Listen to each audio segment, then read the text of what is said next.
Welcome to another episode of Take a Beat. Let's see what you missed.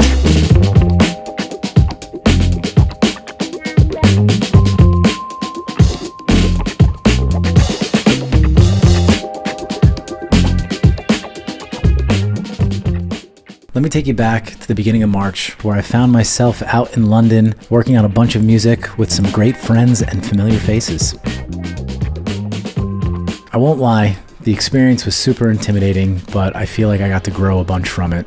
It definitely pushed me as a creative and also humbled me quite a bit, which is always a good thing. Shortly after London, and with things going so well, we got to rinse and repeat and do the same thing out in Sitges, Spain. I've never been before, and I have to say it was super quaint and serene. It was a nice change of pace, and it was a beautiful, beautiful place to create in.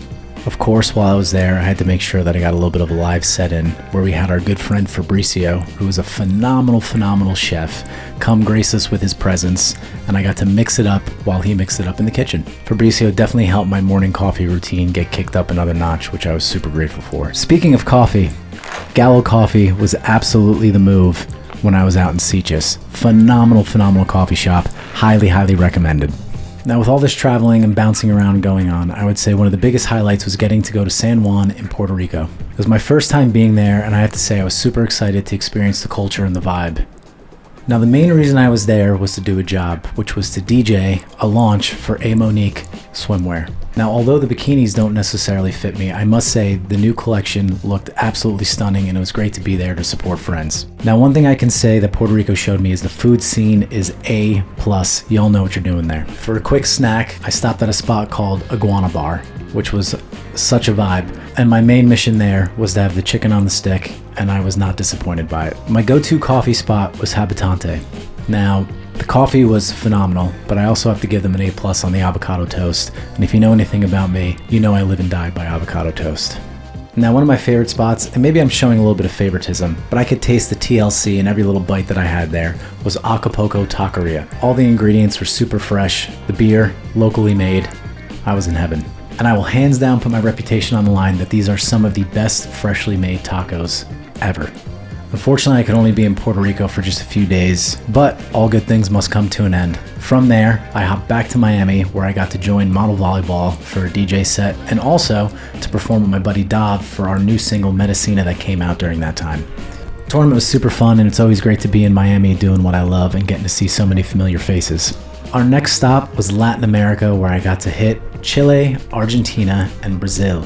The fans down in Latin America are super passionate and show a ton of love, and I have to say, keep me super motivated and remind me why I do what I do.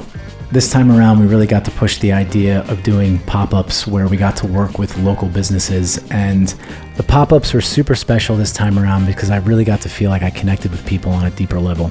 Unbeknownst to me, the coffee shop Nuke that we did the pop-up at was a brand new business.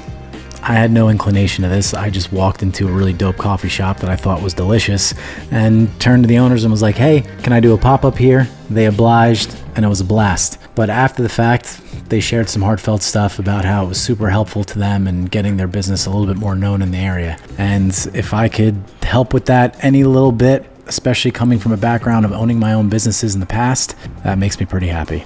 So the reminder is always to give. Give. And then for the next pop-up, we went to the Mercado. As always, Brazil shows up and knows how to party. And also to be embedded in such a cool cultural spot of São Paulo and to truly have like the taste brought right to us from being in that space was super dope. I definitely had my fill of food and was super grateful for that whole experience. After South America, there were some spot dates over in Vegas. While out in Vegas, I went out to Red Rock Canyon and filmed a live set. Now, did we have a little bit of drama with our drone? I didn't realize that the drone was broken, but it actually kind of lended to giving a cool effect. So even when shit is going bad, sometimes it kind of works out. It kind of gave this like really cool like heat wave effect. Now naturally we weren't really going for that at all. I thought I was getting a crystal clear drone shot. I shelled out a little bit of money to get a drone operator. I'm like, all right, we're doing the thing. And then we go back and we look at the footage and I'm like, oh, none of this is gonna work. But you know what? It kind of looks cool. In life, sometimes there's some beautiful mistakes. I finally had a little bit of gap of time, and that's where I made the decision to move my whole entire studio down into Miami. So I spent a little time with my head down and unboxing, but I'll save more of that for the next episode.